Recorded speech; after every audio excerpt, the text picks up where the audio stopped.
Hello, this is Dave Scott Peters with therestaurantexpert.com, and I got to tell you, I'm absolutely thrilled that you're here watching the next episode of the Smart System Insider version 2.0. This is a video magazine created for you, the independent operator, to not only survive but thrive in the sea of chain restaurants out there. Make more money, get your life back, have managers know what their job is. Now, in this episode, I'm going to be meeting with one of my elite members, Brad Hackert, who actually used to be a consultant and coach here at therestaurantexpert.com. And he went out on his own, started his own company, and eventually got swallowed up by one of the nation's most incredible concepts out there, Floribama. Now, he is going to share with you some of the top challenges people face when implementing systems. Next, I'm going to give you a software tip on reverse labor system. So whether you're a member existing or plan on being one, this is something you don't want to miss, how you can control labor on a daily basis using those systems. Mary Deleon, one of our expert coaches here at therestaurantexpert.com, is going to share with you one of the top challenges that you call our office with all the time, almost on a daily basis. My labor's out of control. How do I control it? She's going to give you some insights, and it's going to reflect on the reverse labor system. Now, stay till the very end.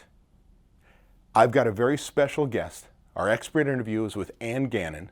She's a principal at the Largo Group, an accounting firm that we here at therestaurantexpert.com, for the first time in over 15 years, actually recommend. And she's going to share with you the top 3 things you must know if you want to have any chance of making money, the 3 things you must know about your financials. Make sure you stick to the end. Now, stay with me in about 2 seconds here. I'm going to share with you, I'm going to teach you how to bust the labor cost percentage myth.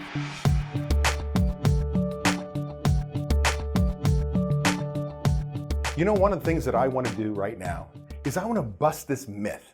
This myth that there's one labor target percentage that every restaurant should use. And they should use it every day, every week, every month, every year. And it's just asinine wrong. See, what happens is we as independent operators, we go searching for data. What should my labor costs be? We read blogs, we read the National Restaurant Association's newsletters, we go search research, we do all these things, and we come up with a number of 34, 33%. Well, where'd those numbers come from? Well, I know way back when I was searching for that data as an operator, I came across a National Restaurant Association publication, and it said the average restaurant runs about a 29.9% labor cost without taxes, benefits, insurance, and about 34% with taxes, benefits, insurance included. Well, my owner, the owner of the business I was running, said to all the managers, we're trying to shoot for this 34% labor cost. Well, where'd that number come from? An average. Is your restaurant average? Do you have the same style of restaurant, same type of service, same product quality, same style of service? Are you quick service, full service? Do you have server assistants? Do you have bussers? Do you have food runners? I mean, it's different all over. So how can you use a national average to run your business? You can't. That's why it's important to understand prime cost, and prime cost being total cost of goods sold plus total labor cost, including taxes, benefits, insurance. And as you know, we here at therestaurantexpert.com say if you do $850,000 a year in gross sales alone, you should be shooting for a 55% prime cost or lower. If you do under $850,000, about 60%. We won't go into that in great detail right now, but I want you to think about it. When we talk about labor and prime cost, you could run a higher food cost, lower labor cost, higher labor cost, lower food cost. Doesn't matter, you got 55 points.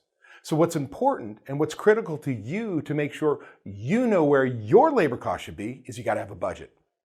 So let's say you have a budget.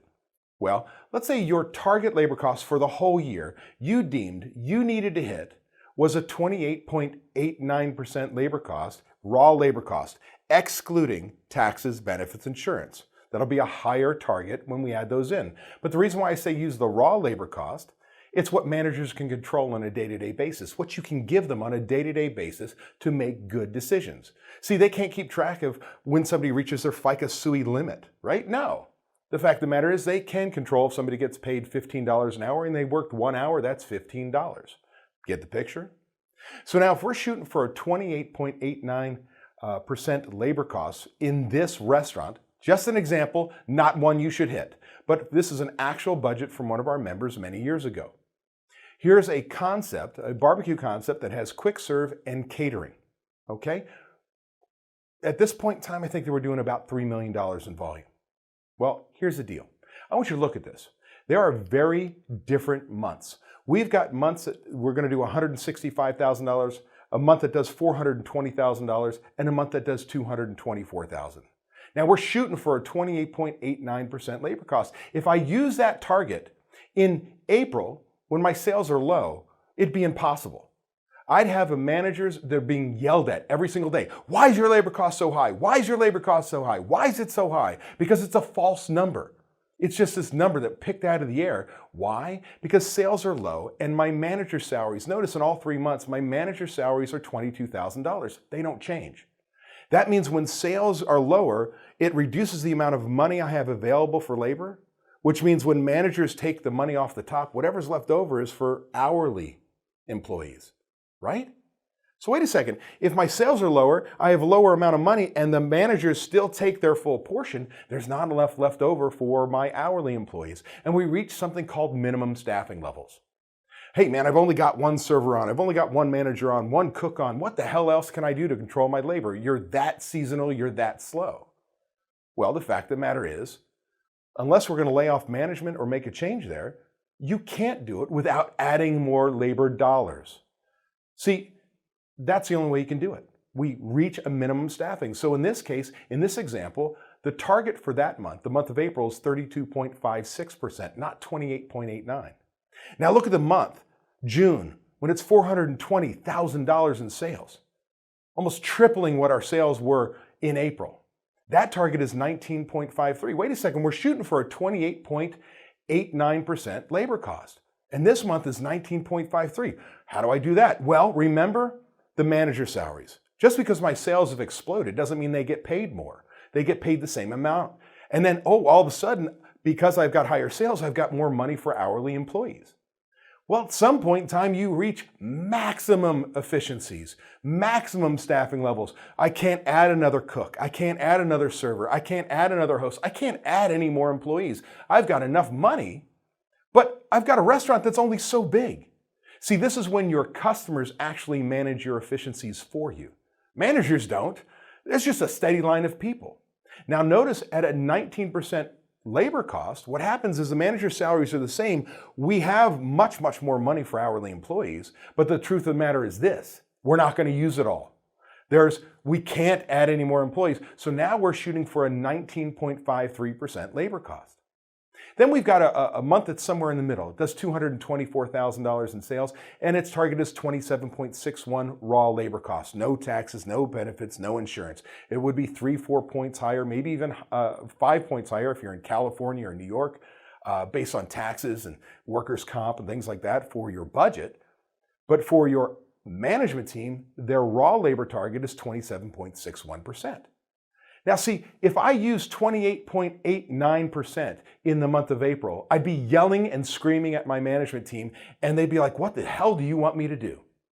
If I use 28.89% in June and I actually used all the money, you'd be bleeding money left and right. Just horribly bleeding money. Now, if I use that same number for November, I might get close and I might be able to cut labor and get there, but it wasn't necessary.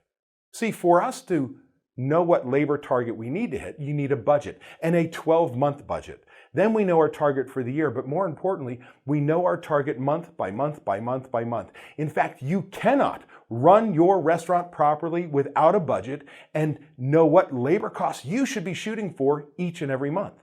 Now let's take that one step further. If we have our target and we use a system we teach here called the labor allotment system, which basically takes what you did last week, your forecasted sales, your budget target that we get from our budget, and we'll tell each manager how many hours and how many dollars they have to spend on their next week's schedule to be on budget. Go into the weekend budget instead of bringing them in, praying we're busy, and hoping we're busy.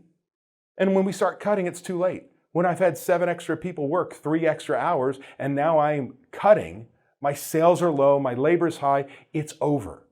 So we want to go into the week on budget.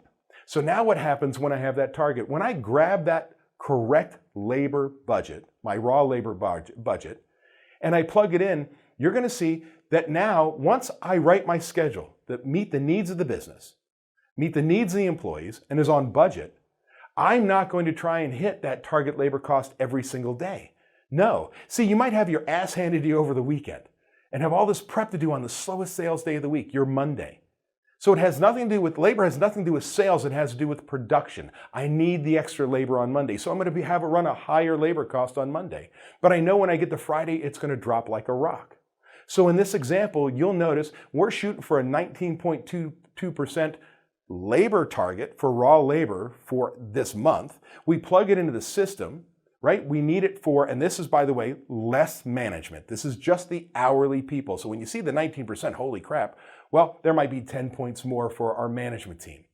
But we take that initial number, we plug it into the system, it takes all the management salaries out and gives you what your labor target is for your hourly. In this case, 19.22%. Well, that 19.22%, I'm not going to shoot for every day. Notice Monday as a 22% target. And I approve that schedule. Why? Because I have all this prep that needs to be done. 17% the next day, 19%, 17%, and so on. As long as I use the hours I've been allocated the way I need to run my business, no matter what day of the week is, I now have the correct labor target each day. So now owners and general managers, when you work with your management team, you're not trying to shoot for some arbitrary number that's impossible to hit one day to the next. Instead, you have the perfect number for your restaurant based on your monthly budget, your weekly targets. Each day now has its own labor target. You want to have power in your business. If you truly want to control your labor cost, you must have a budget, you must be using the labor allotment system, and ultimately scheduling for the needs of the business in budget, and man, you will explode your profitability. You will not cut guest satisfaction. You will not cut your service levels down to where you can't handle your guests. You'll stay true to your core values. You'll make money. The employees will be happy. There's nothing but upsides. You want to make sure you've got your budget today.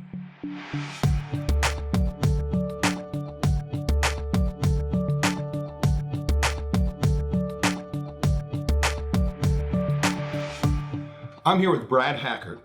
He is a longtime friend, somebody who helped build our company, and over the years has moved on in a consulting role and ultimately landing where he is now. And I'll let him share with you a little bit about his background. Brad, I want to thank you for being with me today. Absolutely, absolutely. If you tell everybody a little bit about your background, I gave a little spin, but go ahead, it's all yours. So basically, I kind of grew up in the restaurant business like a lot of independent restaurant owners and managers, and parents were in the business. Kind of all I knew as a kid growing up was the restaurant lifestyle. So probably met David back in 2003, 2004-ish.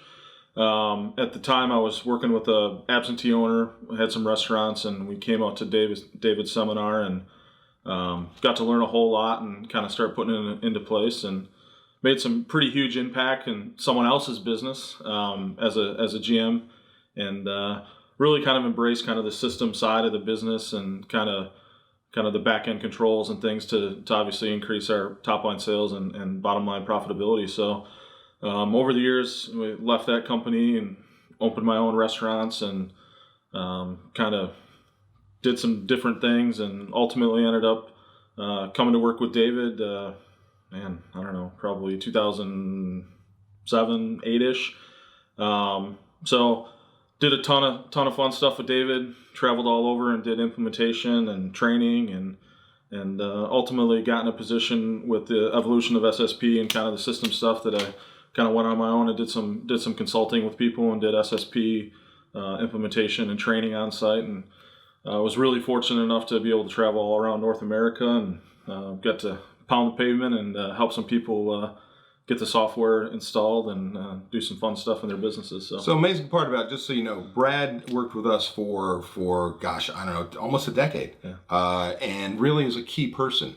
And through the opportunities of learning this stuff and actually being in hundreds of restaurant owners' stores implementing the systems, found himself in a position consulting, and one of his clients, if you will, kind of pulled him in. Why don't you talk a little bit about the restaurant you're working for now? So I, like David mentioned, I had a consulting client for, I don't know, probably 10, 12 months, and kind of had a conversation with them candidly one time, and they said, "Hey, what's it take to get you to move to the beach?" And I said, "Well, I kind of already live at the beach in Michigan, but the beach that they were talking about, we could use it about 9 months longer than we can in Michigan. So I moved into a position as a director of restaurant operations for the Floribama group. And the main Floribama, if you're not familiar with it, is this, it's kind of coined as the last American roadhouse. So it sits smack dab right on the Florida-Alabama line. It's been there. Next year will be our 55th year in business.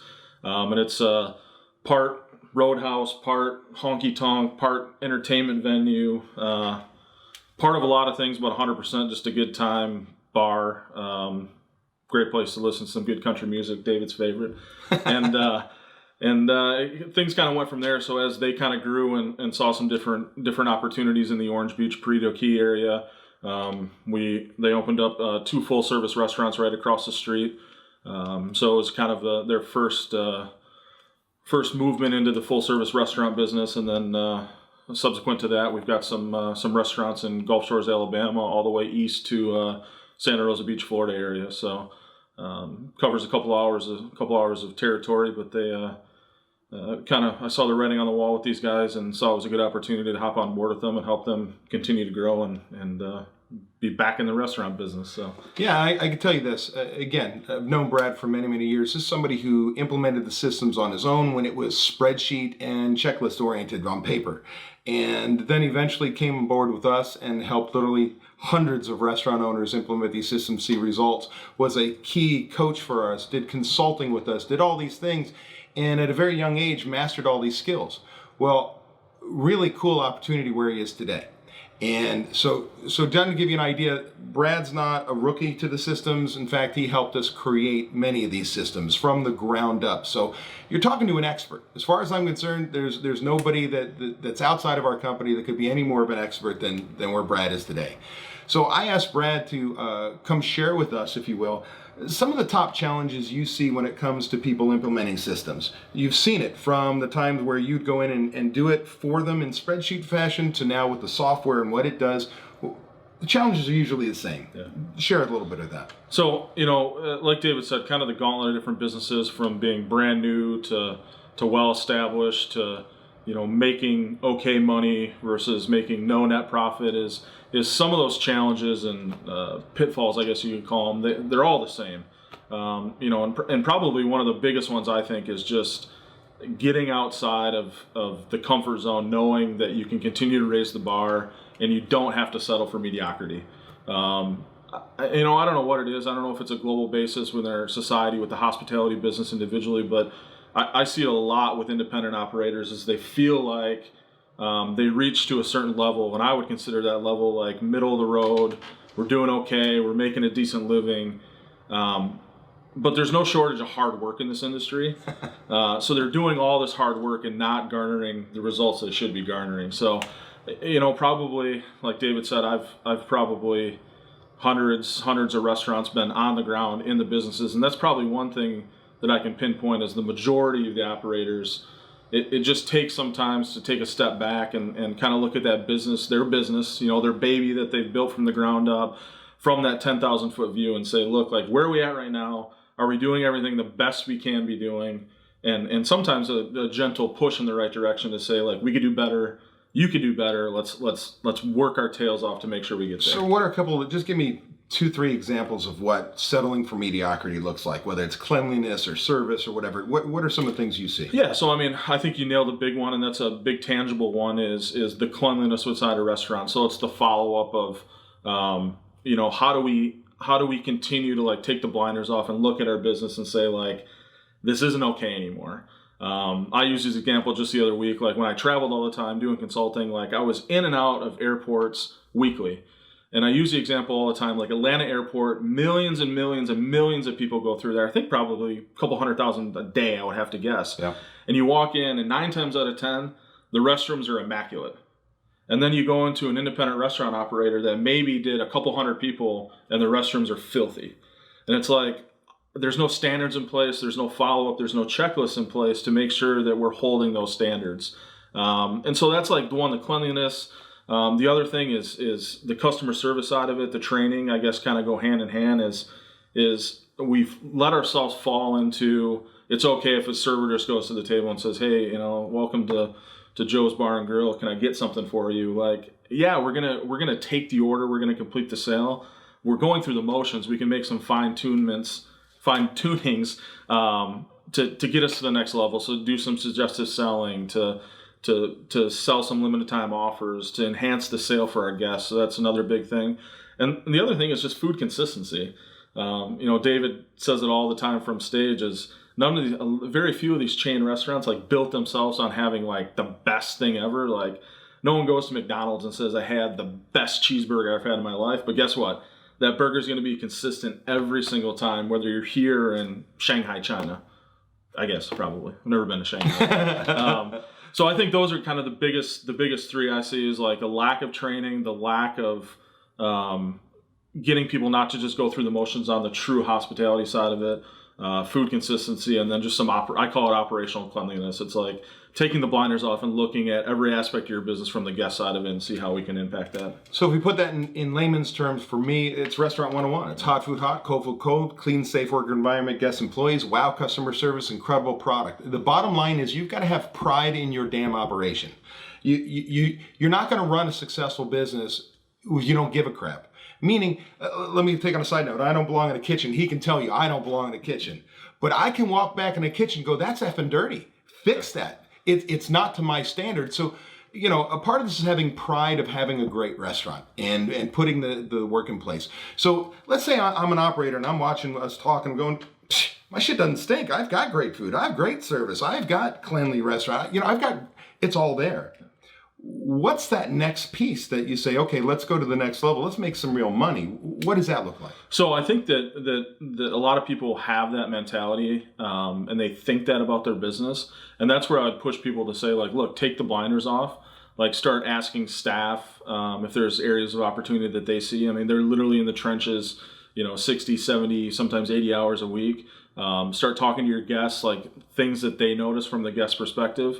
And really, take the blinders off and say, look, like, you could be doing all these things, an 8 out of 10, which could be great for a lot of people, but like, what do we have to do to get to the 9 out of the 10?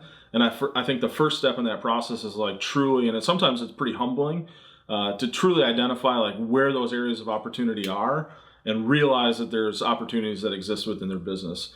All too often, sometimes operators just would rather put their head in the sand and say, look, like, 8 out of 10, like, hey, I'm a B restaurant. No one wants to be a B restaurant. Like, most of the people, like, they didn't get in this restaurant business to be a B. But if you really think about it that way, it's a different way to think about the opportunities that you have that are going on right now in your business as guests are coming in, leaving, and how you capitalize on it. And I think if you settle for a B, in today's competitive market, you'll be a C tomorrow. I mean, you have to always be looking doing better. What about the money side of things? You and I have done literally thousands of budgets. Then my business partner and a good friend, Chef Fred Langley on our team, has probably done 5 times as many as us, and we've done thousands of them. Why is budgeting so important? If we talk about just putting out great food, great service, why is a budget important? So I always tell people there's one thing that will not lie in your business, and that's the numbers. They're black and white. They're the kids that can't get picked up from daycare, the employees, all these things that go on in your business, like the things that will not lie and will tell you the truth every single time. And truly the lifeblood of your business are your numbers. And a lot of times it's the hardest thing to people embrace. Like, I know very few operators with the thousands I've worked with, and even restaurant managers I worked with on a daily basis. Like, they didn't get into this business to count change and balance tills and do the number side of it. Surely very few of them got in the business to say, I'd really love to take a look at a P&L on a weekly basis and budget variance reports and all this stuff. So we got in this business to be hospitable, to be the host of the party, to whether it's your bar business or you had the best barbecue in all your neighborhood, like, that's how a majority of us got in this business. And so it's challenging sometimes to say, look, like, trust your numbers. And that's just not the financials on a weekly basis. That's, hey, we've got this dish and we sell so much of it and it's our top seller. Okay, well, is it really? let's take a look at our P-mix on our point of sale and say, do we really sell this? Like, okay, well, if it's a medium seller, let's make sure we've got recipe costing cards. So we're selling all this stuff, but are we actually making any money off of it? So there's all these things that I tell people the numbers can do a lot of things. One is maybe it's going to supplement and prove right our gut feeling about things. So it's like, yeah, we sell so much of this. It's a great seller. People love it. Well, do we really? Okay, well, maybe you're 90% right. Or maybe it just has this eye appeal, and maybe it, it has some emotional attachment as an operator or manager, so you notice when you sell one of those things. So that's one. The other side of it is, if it's not going to supplement your gut feeling and prove you right, unfortunately, it's probably going to prove you wrong. So that's when we take a look and say, look, let's trust our cost of goods sold. Are we staffed right on Friday night? Well, yeah, everyone's working hard. Well, let's take a look at what that labor scenario looks like, what that labor percentage looks like on a Friday night versus a Monday night. And like I said, you might find that you're proving yourself right sometimes. Other times you might be proving yourself wrong. But I can tell you, the one consistent in your business, once you get to mining those good numbers, is they will never lie to you. And so that's kind of the systems journey is You've got to put the data in. It's garbage in, garbage out. So we've got to, as owners and as GMs, managers, make sure the numbers are right. But that's data entry. Doing what Brad's talking about, analyzing your product mix, looking at your dollars per labor hour work, looking at your budget, looking at your Yelp scores, looking at that which we measure improves, and your numbers are your measurements, and they're critical to your business. So you've really got to embrace it. And that's part of what we do here at therestaurantexpert.com, from our software to coaching.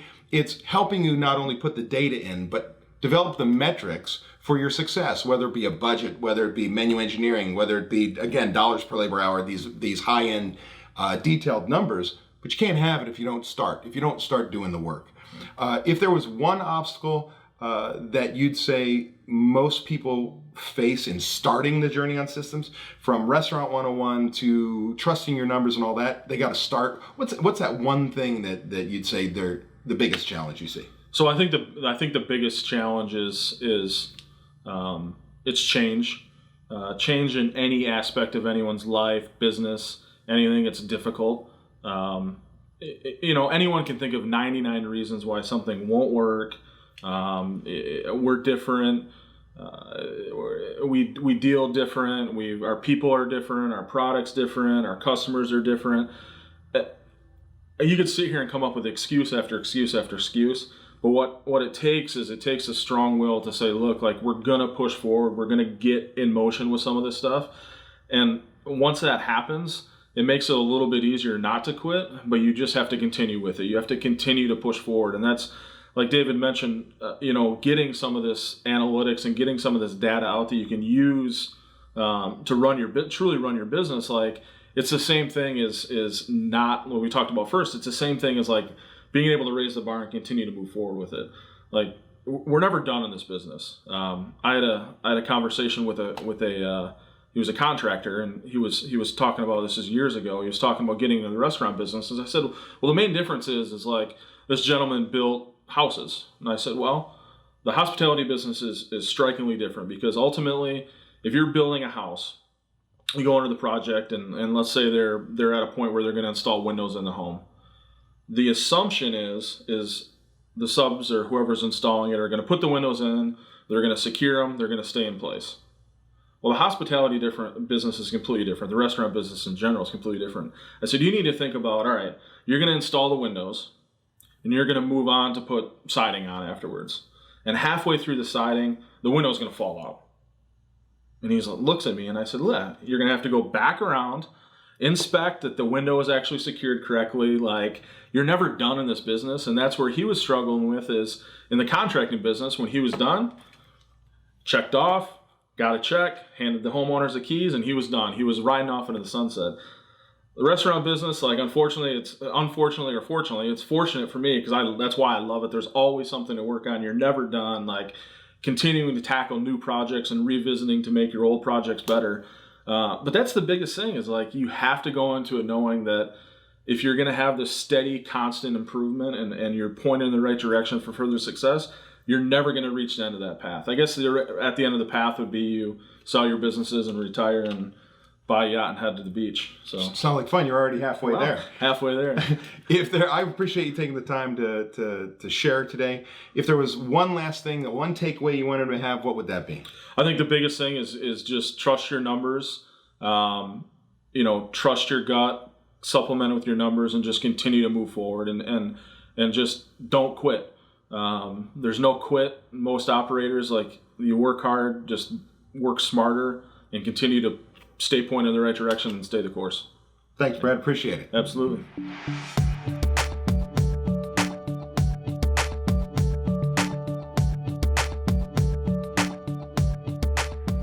How would you like to control your labor on a daily basis?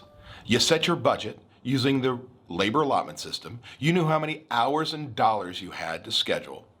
You use a reverse labor system the first time to control your schedule, meaning going into the week on budget, because when you found you were over on hours, you saw what days to trim them and what impact it had on your bottom line.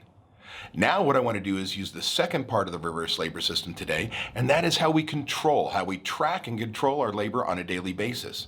We can use this system to help a rookie manager know who to send home, how many to send home, how quickly to send home because sales are lower without ever walking into the building.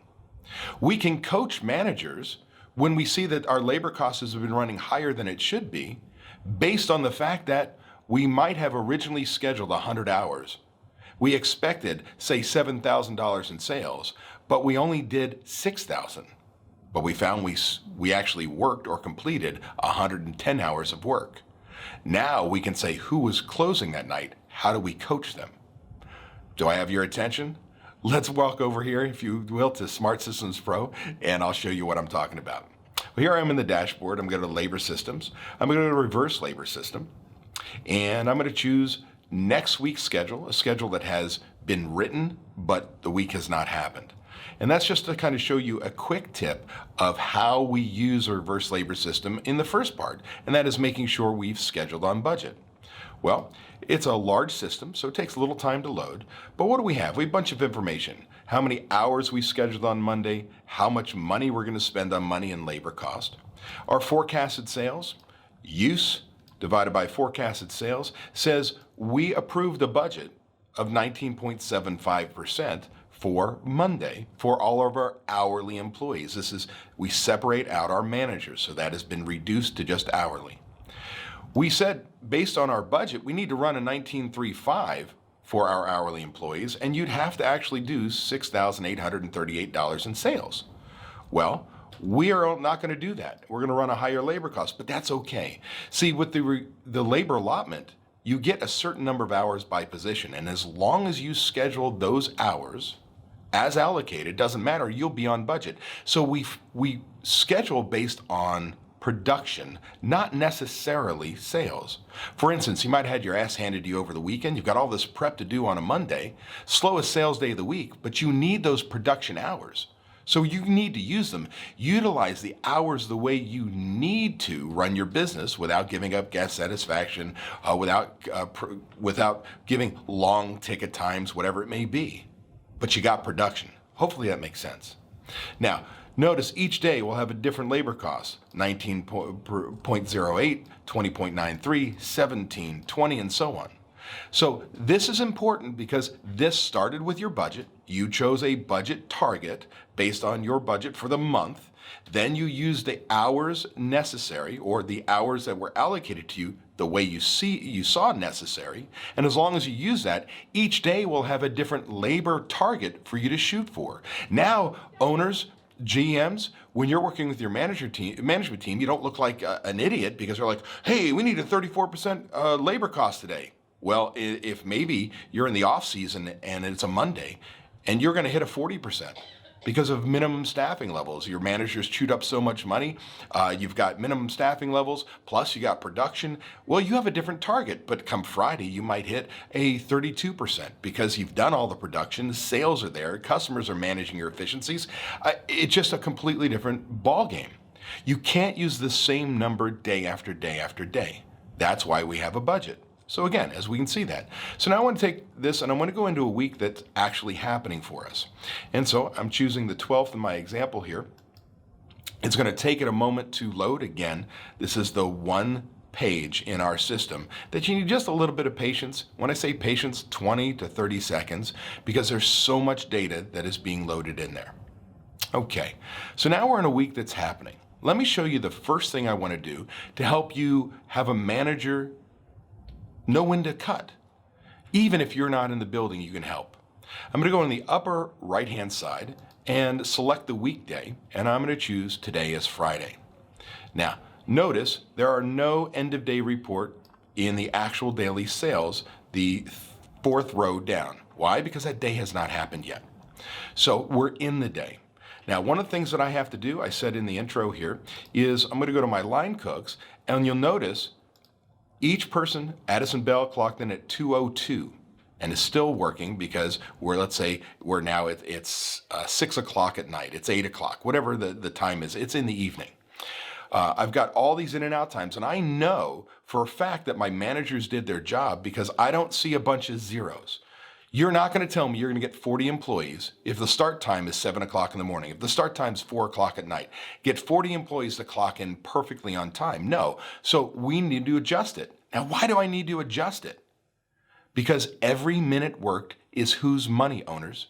Yours. To be accurate, I need accurate in and out times. And to edit them, all I do is double click on the employee, and we've got the same controllers as we do in scheduling. I can type the number in, I can use the slider, I can use a plus minus symbol. So it's so easy to do. It's just a little time consuming. And again, remember, if you need help, call up our support team and we can show you how you can create custom roles where you may have a host or a cashier or a server, somebody actually put the in and out times in for management, and all they see is in and out times. No wages, no sales, no nothing.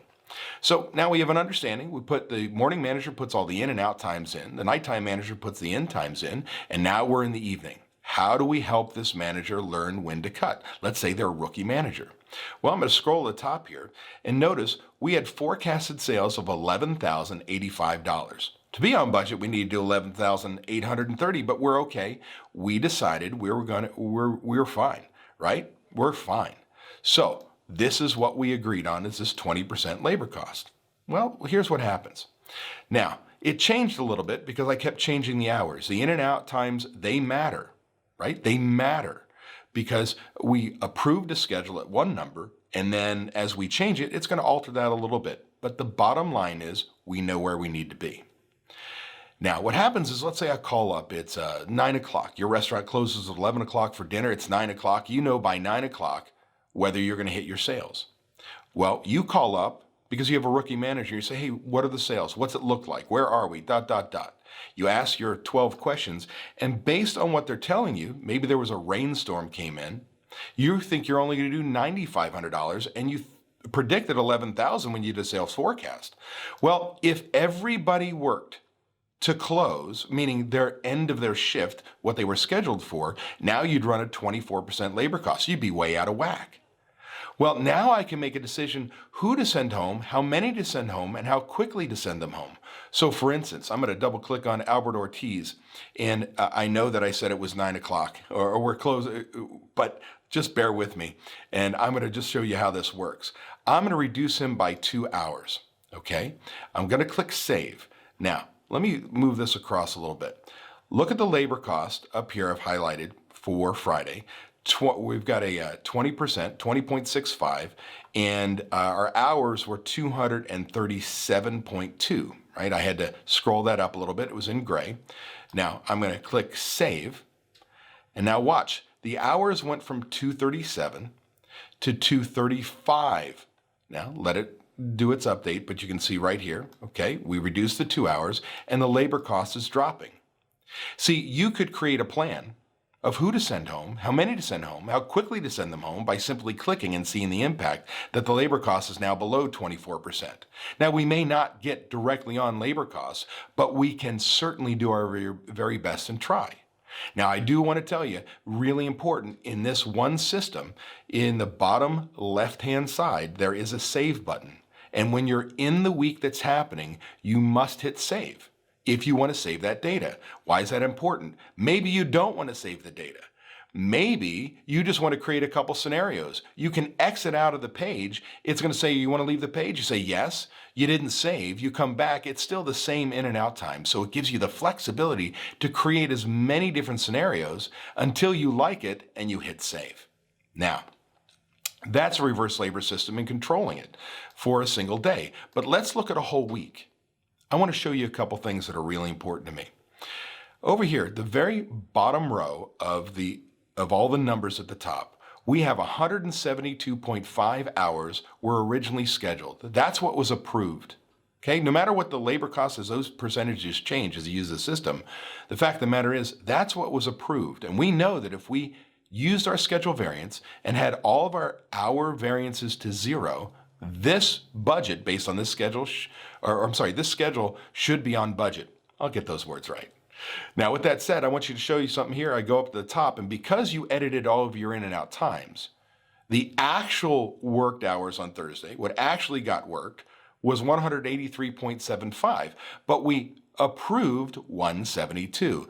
So if you look at this and say, well, we worked 11 hours more than what was originally scheduled, what would your thoughts be if I told you that our forecasted sales were $9,000? You would expect that you would have had higher sales, right? It's a variable expense. Higher sales, more hours. Lower sales, less hours. But when I look at this, my actual sales, which came from my end of day report, was $9,041. I was only $30 off my forecast. Why the heck did we work 11 hours more?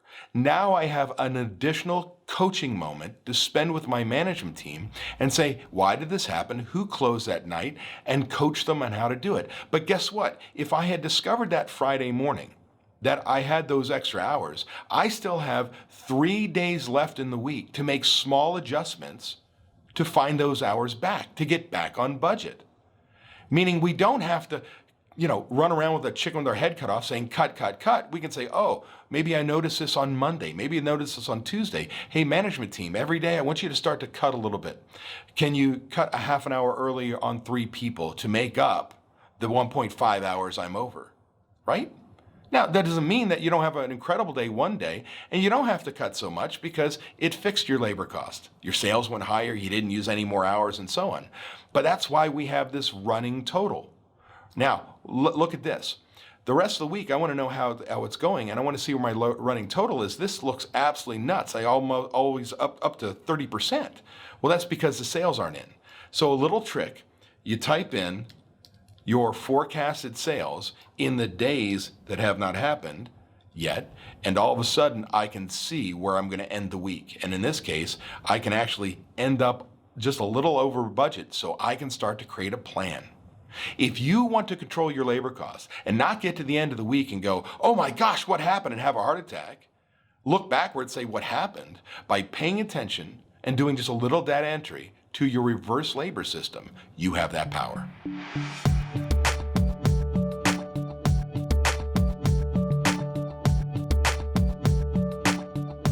I'm here with Mary Deleon, one of our restaurant coaches here at therestaurantexpert.com, and want to talk with you a little bit about what some of the challenges you find working with members. But to start off, tell everybody a little bit about yourself. So my name is Mary Deleon, and as he said, I am a restaurant coach and software trainer. I've been here at the Restaurant Expert for 3 years. Previously, I was a kitchen manager. I've worked on the line. I've been a server. So I've sort of done a little bit of everything in the restaurant industry. And she's been with us kind of an extra special talent. She's also our Spanish speaker, so many of your kitchens have been talking with her for years now. Mary, share with people who are listening or watching, what are some of the challenges you find almost on a daily basis that you get when you have calls come in? I think one of the most regular calls we get as coaches is, my labor's out of control, how can I fix it, or what's going on with my labor? I think we get that call 10 or 15 times a day, to be honest. Yeah. So when you say that we've got my labor's out of control, what are some of the things that you walk them through to say, okay, we've got this software called Smart Systems Pro, which is just a tool. It's got to have the right information. You've got to use it in the right way. You've got to follow the right steps. Walk us through a little bit about what you do to help them say, okay, your labor's out of control. Where do we start? So the first thing we take them through is their labor allotment, making sure that they've completed that. We then look at the schedule variance just to see where they were budgeted and what they actually put in as their schedule. And then the most important part of this call would be going into reverse labor systems. Reverse labor systems shows you what your sales are, what you're forecasted to be, what you should be doing in labor based on your sales and based on your forecast, and for a target labor cost percentage from your labor allotment, what your necessary daily sales would need to be. So we go through those few steps process, and then we start looking at where you're actually at. So if you've worked in Smart Systems Pro and you are familiar with reverse labor, you'll know that your daily numbers get pulled from your end of day reporting, and we'll look at what your actual numbers are for sales and how that correlates to your labor numbers. So if I kind of were to back this up, one, you've got to start with a budget. We've talked about that quite a bit because we've got to know where your labor target is. That could change from literally month to month, week to week, day to day. And so reverse labor helps with that. You've got a schedule on budget, so we're using the schedule variance, using with our allotment, what have you. But what Mary's talking about right now is we're kind of in the process, it's after scheduling, right? This is actually the work week is happening. And this tool allows you to literally control it. One of the things that drives me nuts as a coach is when an owner says, oh, it's Friday, right? You get that phone call on a Friday and my labor's out of control. Holy crap, what do I do? This needs to be looked at when? On Monday, Tuesday, and Wednesday, your slowest days of the week. You want to make sure that you're controlling labor on those days. You have deliveries coming in, but you're also the slowest that you're going to be throughout the entire week.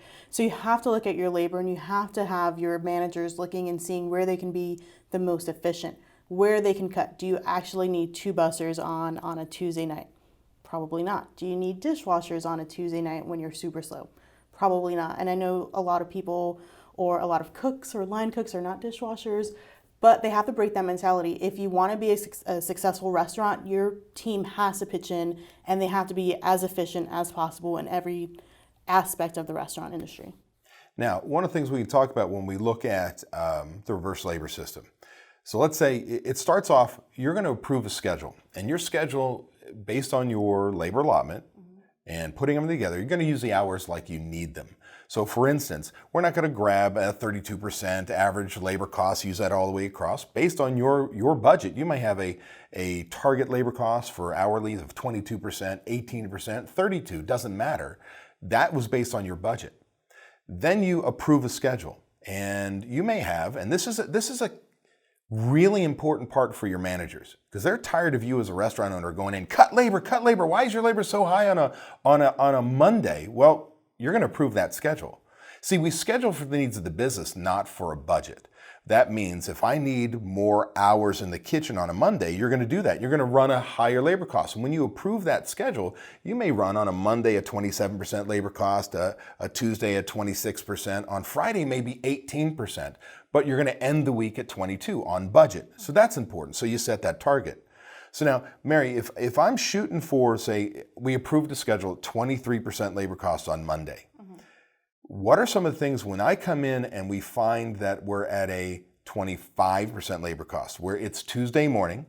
What are some of the things that you look at from originally scheduled hours to actual worked, forecasted sales, and so on? What are some of the things you immediately look at to say, why is our labor cost higher than we budgeted for that day? So the first thing we're going to look at is the actual hours that you did schedule. Okay, you scheduled 23 hours, but they actually worked 25 or 28. Why did they need to work those extra hours? We backtrack and we start looking at the actual clock in and clock out times of your employees. You can look at, by position, or you can look department by department overall on reverse labor. And you start asking questions of your managers, like why did we need an extra 5 hours in the front of the house when sales were $500 lower than we projected? So this is where it's really, really important to start looking at where people are working, why, and asking the questions, why did they need to work those hours? Maybe you had a last minute catering that came in and you needed all those extra hours to produce stuff for the next day. So if you didn't know that, you would just start screaming at your managers like, why are you over budget? But if they have a reasonable explanation and they can say, okay, I needed 5 extra hours today, but we plan on cutting tomorrow and the following day to make up for it, that's understandable. So now you're proactively managing. Number one, you can find out, I always look at it as the negative. I go, maybe you had a new manager who's playing solitaire on the computer, right? Locked in the office and comes out and the day has gone to shit. And so now what happens is, if you see, whether it's a good reason or a bad reason, doesn't matter, there's a reason. And if it's a bad reason, you can fix it. You're not going to do it again next week. We're now coaching. But the other part is it's Monday. If I'm 5 hours over budget, how many hours do I have to fix the rest of the week? It's 5 hours, right? Do I have to do 5 hours tomorrow, or can I do it over the whole week? It could be progressive throughout the week. You don't have to necessarily cut 5 hours tomorrow. You can do it the following day, the day after that, and the day after that. As long as you're not going into your busiest part of the week over budget, so your Fridays, Saturdays, and Sundays, as long as you're staying on track and not blowing out the budget by Wednesday, you should be good to make up those hours, especially if you're expecting the sales that you're typically expecting on a busy day. That'll bring your labor cost percentage down and hopefully make up for any overages throughout the beginning of the week. You don't want to get to Friday and say, cut, like a chicken with your head cut off. Your two busiest sales day of the weeks are coming up and you're trying to cut labor. That's wrong. You're going to give bad service, long ticket times. It's just detrimental. Again, as I want to review, if you're using a reverse labor system, that means your managers have to update their in and out times when? Daily. Every day. Now, it's no fun. I mean, I'm going to tell you right now, it's no fun. It can take 15 minutes of your day. You're going to change all the in times, and you're going to know that the in times are changed because everybody doesn't punch in perfectly on time. You're going to see 4:03, 3:59, and then you know that it's right. Now, why do we do that? Why do we make your managers do that? Because it's garbage in, garbage out. Give me accurate information, and that reverse labor system is a powerful, proactive management tool for you to control your labor. If there was one closing thing that you want to make sure they understand when we talk about controlling labor, what would that be? Basically, reverse labor is there to help you to be proactive, as David said, to make sure that you're not blowing your budget out the water, to know that your labor is controllable. It is not the make-all, end-all of your business. Sometimes people come to us and they have like a 50% labor cost percentage, and we are like, you're out of your mind. There is no way this is sustainable. So just know that if you use the systems, if you call us, if you have us walk you through it as many times as needed till you get it, we promise that we will help you control that labor number. I mean, there's so many people that we've worked with where we've brought that labor cost percentage down 10, 15 points, and it didn't seem possible. Like, it just seemed like impossible. We have to have this many people on the floor, and it's not true. I mean, if they're being efficient and they're just scheduling for the needs of the business and not necessarily the needs of the employees, like because these employees need 40 hours a week, we have to schedule them. That's not right. You have to schedule based on what your business needs are. So I think that's the one thing I would give you or tell you is that it's controllable. It's something that you can go in and you can fix, and it will not it won't drag your business under. I think that's the best I can do. That's awesome. Appreciate you taking the time to talk with us today. I'm sure I'll have you back here again.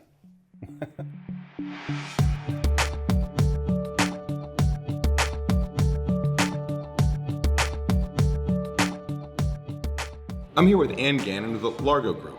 Now, we've been working with each other a short period of time, but we have so many of our members using them for accounting services.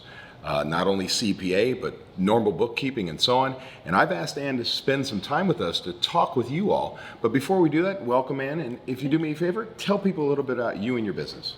So we are the Largo Group. We specialize in what I call an innovative approach to accounting and tax services. Our goal is to simplify the accounting world for the business owner. And to do that, we're involved monthly, both as bookkeeping, but also as CPAs. So we try to make all of the monthly accounting as good as it possibly can be. So we have all of the information throughout the year.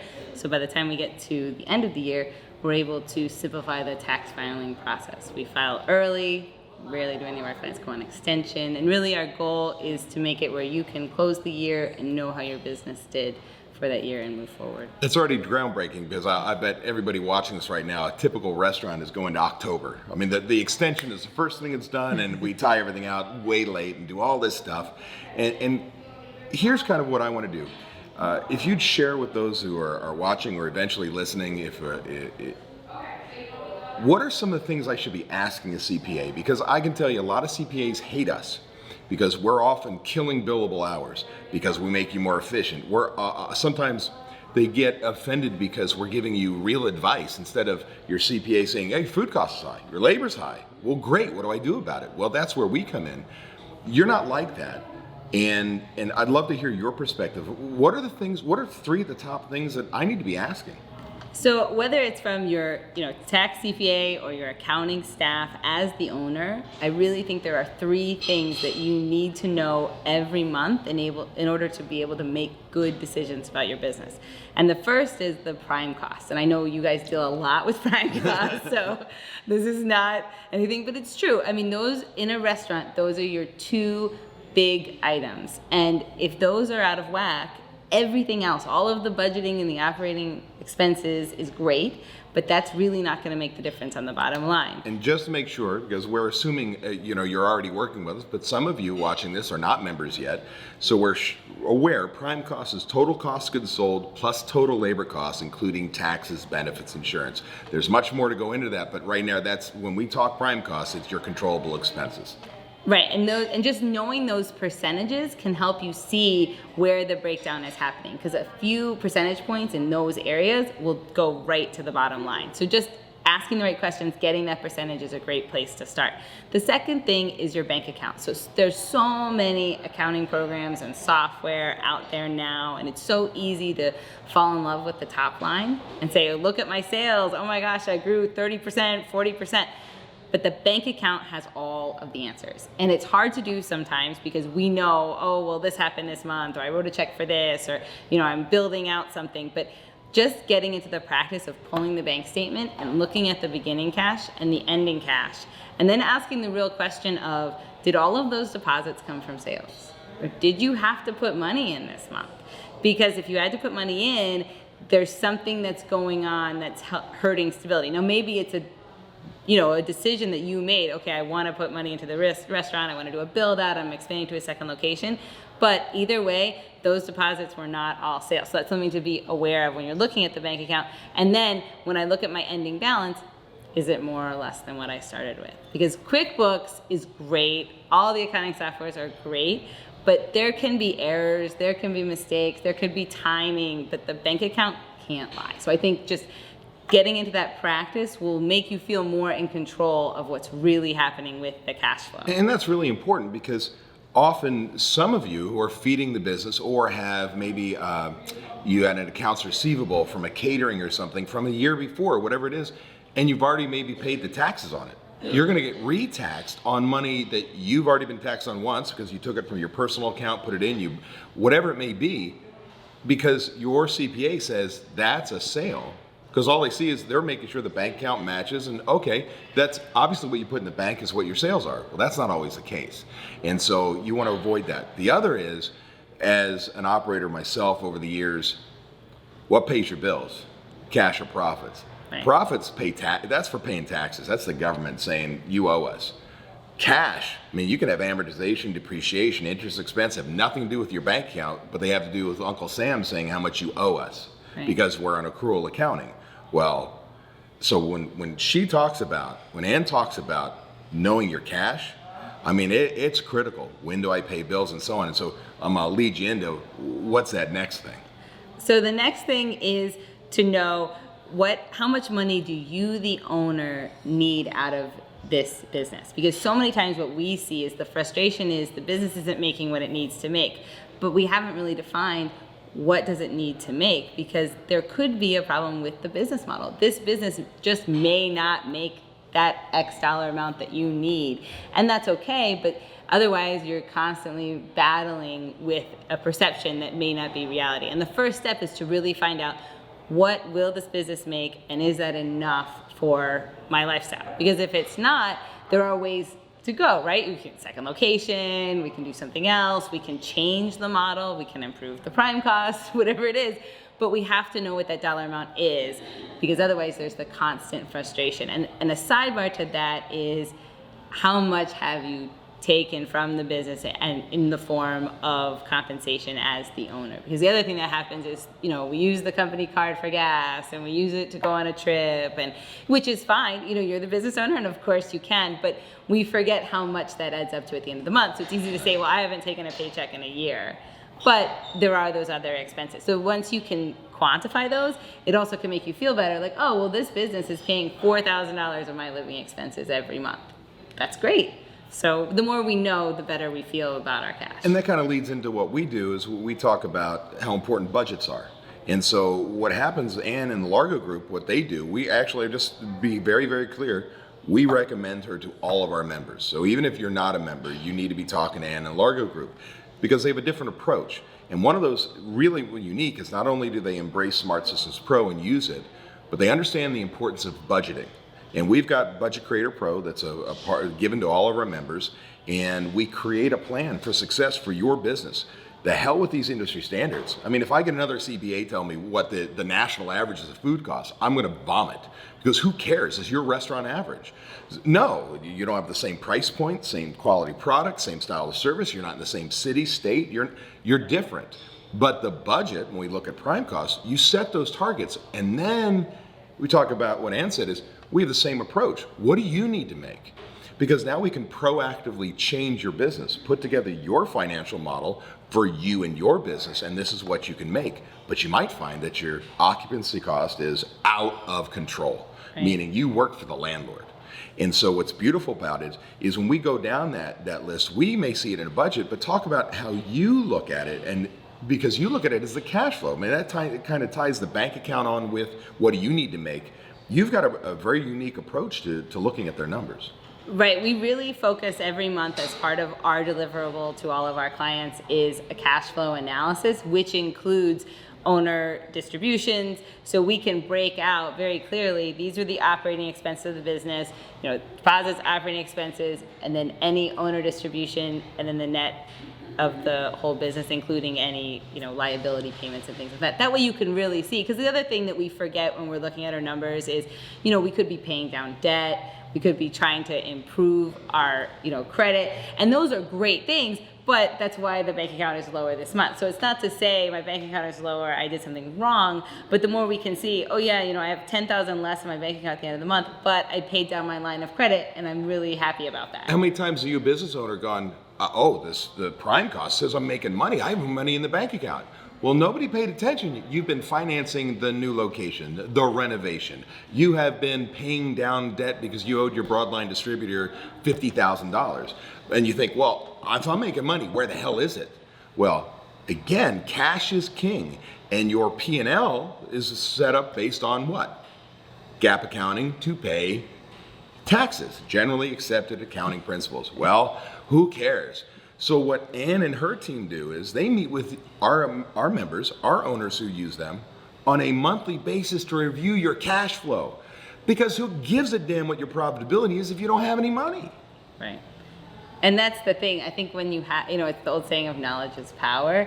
I think it really does create peace of mind. And that's really our goal. It's just to feel, for our clients to feel like they have someone who has given them good information that they can then use to make good decisions beyond just the P&L. So I think anytime you can take matters into your own hands and get those 3 pieces of information, then you are really one step ahead of making forward progress. So I'm going to tell you outright, our relationship as far as the restaurantexpert.com and Largo Group, we don't make a dime. Don't make a dime in a recommendation of them. And for the first time in 15 years, my business partner, Chef Fred Langley, myself, we've put our company name, the restaurantexpert.com, behind the Largo Group. And that's a big deal because most CPAs hate us. Because again, we are cutting their billable hours, we're giving advice that they should have been giving for years in the way that they deliver, hey, why's your food cost high? Where's your labor cost? So that's not a great relationship to have. Well, in our relationship, the way things work, we want every one of our members to use them. And if you're not a member, I'm going to tell you right now, you need to use them. Because why? Well, for members, their approach, and correct me if I'm wrong, is we've got a desktop app that ties your Smart Systems Pro, our online management tool, with QuickBooks. They're going to do it. Meaning if your managers put the invoices into the software, they're going to run the tool to bring over your invoices. So bye-bye double entry. I mean, if I hear double entry one more time, and that was over the years, we built this app to make sure we do that. Oh, they're going to reconcile your checking account. They're going to reconcile, oh my gosh, the credit card statements, right? Not only your credit card you use, but the incoming cash. When an American Express decides that they're going to give you 5 days later and split it over 2 different batches from the same day. You're like, how the hell's that work? Well, if you've ever reconciled your own bank account, it's nuts. Well, they're going to do that. Well, they're also going to make sure that every account is tied out at the end of the month, which means when you get to year-end accounting done for your taxes, there's no additional long bill because they've done the job every single month. That if you tie out a balance sheet, I'm not going to get in deep accounting stuff, but if you tie out your balance sheet, your assets and your liabilities, your profit and loss is correct. You could miscategorize an expense, but your profit and loss, it's dead on because you took the time. Think about how many times you've gotten to year end, ask your CPA for you do your taxes, and you have a laundry list of offsetting entries. You've got journal entries that change things, and they're asking a million questions you don't remember. Oh, and they're billing you for every hour they ask those questions. Well, and here's the scary part. What I've seen a lot of times is the CPA assumes that what you've handed them is final. So we've actually seen tax returns being filed on incorrect revenue, expenses that were missing or double counted, because as a CPA, I just take whatever you've given me and that's what I assume is what is going to go on the return. So it really is important to make sure that what you've given the CPA is what you consider complete, because you can't assume that they're going to take the time to go through the file, and that could be detrimental to the owner. So absolutely. It's really important to look at that and that's why the monthly has come to pass. So many people think with automation things are easier, but the truth is with automation it's actually a lot harder on the accounting side, because you have things like Grubhub. Well, Grubhub deposits net, and then you have all of the third-party credit card processing fees, and you might have 2 different companies that take it and charge different amounts, and there's so many behind-the-scenes things as the result of technology, which is a good thing. But just being aware of those differences and making sure they're tied out monthly can really help save at the end of the year. And so this goes to another piece. Not only did I say that she meets with you, her and her team meet with you on a monthly basis to talk about your cash flow, but you work with restaurants. Now, some of you are entrepreneurs and have other businesses. She handles that for you. But your primary client base is what? Restaurants. So I'm telling you, now I've come across restaurant CPAs and accountants over the years, and they have really bad practices. And by the way, they're GAAP. When they look in the eye and say this is right, they're right. It's generally accepted accounting principles, like taking your cost of goods sold against your total sales. That ain't food cost. Right. It's a completely asinine number. So it's important to understand restaurants. Well, not only understand restaurants, they understand the flow of information. And so if you're in Smart Systems Pro, well, they just made your life easier because they became the second half of us. They become the second half of us, meaning we're helping you proactively control your prime costs. We're helping you budget. She's helping you measure. She's helping make sure that when SSP says this, your QuickBooks say this, and we trust the number. There's no excusing it away, and maybe next month it'll be different. That's critical. Right. What else is different about you than a typical CPA? Well, I like to say that my whole team, our goal is to truly care about our clients, that we really do not like the model where the CPA is in the corner with their hands over their eyes and doesn't want to know anything. We really want to know what's going on in your business, because then we can help make sure that that is what is showing in the QuickBooks file. So it doesn't help anyone to not tell us, until the end of the year, because there may have been a tax change or, a benefit we could have found throughout the year to make that most beneficial to you. So we really pride ourselves as kind of being the anti-CPAs, that we really want to get to know you, we want to care about your business, and our goal is to help you reach those goals, right? We all went into entrepreneurship with a goal of I want 3 restaurants, or I want to grow to X dollar amount. And there's no reason we can't. But I think without a solid accounting base, it's very hard to make the decisions and to reach those goals. So our goal is to get you where you want to be and without the stress. So let's put it this way. Garbage in, garbage out. How many times have you looked at your profit and loss statements and you say, I don't know what's in that category, and you need to call? Instead, it is all laid out. You're going to know your numbers. They're going to know what you wanted in your general ledger and how you wanted those chart of accounts set up and what have you. They're going to give you advice. So when you look at that P&L, it's a real report card. You can run your business from it. So let's kind of go over this. So you're going to do, if you're using Smart Systems Pro, by the way, if you're not using Smart Systems Pro, you're nuts. But no, with that said, you can still work with Ann. All right, you're gonna come up with a different system. I don't even want to talk about that. I want you in our system, but they can work with you. You are monthly billing. Ranges typically from $375 to $775, depending on how much you want to do, how detailed your per location. All right, so that's in line with just about everybody else. Oh, when's the last time you met with your CPA? Well, now you're going to meet on a monthly basis, cash flow and tax planning. Oh, how many times have you gotten to year end and extended? Well, you're not extending your tax return. You're getting it done. Oh, it's included. Because they've already done the work every single month. I'm like, it's revolutionizing how accounting is done in the restaurant business. And that's why I'm so excited about always presenting Ann to our current members. We've been working together a short period of time, and I think we have a third of our members already with her. And every time I'm on the phone, I'm like, if you're unhappy, you need to make a change, you want to know your numbers, you've got to call the Largo Group. Is there anything I'm missing on what makes you different? No, I think it's really just that, I think the flat fee really gives us the opportunity to not worry about billable hours. And I think that in itself frees both sides up, because how many times have you said, I don't want to call my CPA because I don't want to bill in a month, right? It happens, and it's true. I have a question, but is it really worth asking the question, or can I just Google and figure it out?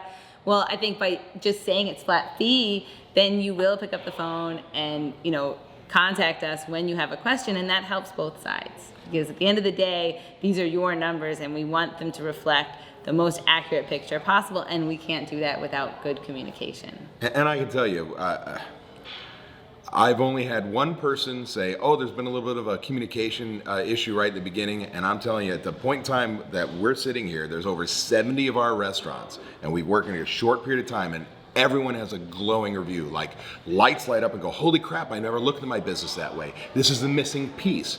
It's freaking accounting, right? Most of us think, ew, it's accounting, like you stepped in something. This is an incredible company. Ann and her core values line with us.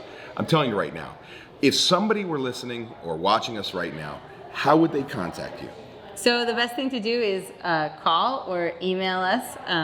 My email is agannon@thelargogroup.com, and just reach out. We can set up an introductory call. It helps us to really just learn a little bit about your business. Everyone has a different accounting process, and so our first goal when we transition is to make our process match what's currently going on. We're not going to reinvent the wheel or make you do things our way. We want to make it work in your existing operations. So that's how it starts, and then from there we can kind of figure out how can we help in the transition so that it's a smooth one. But at the end of the day, our goal is to just make the accounting system in your business work. So if, we might not have a perfect process when it starts, but our goal is to constantly improve your accounting process so it's simplified for you and your team. And that's really what we strive to do.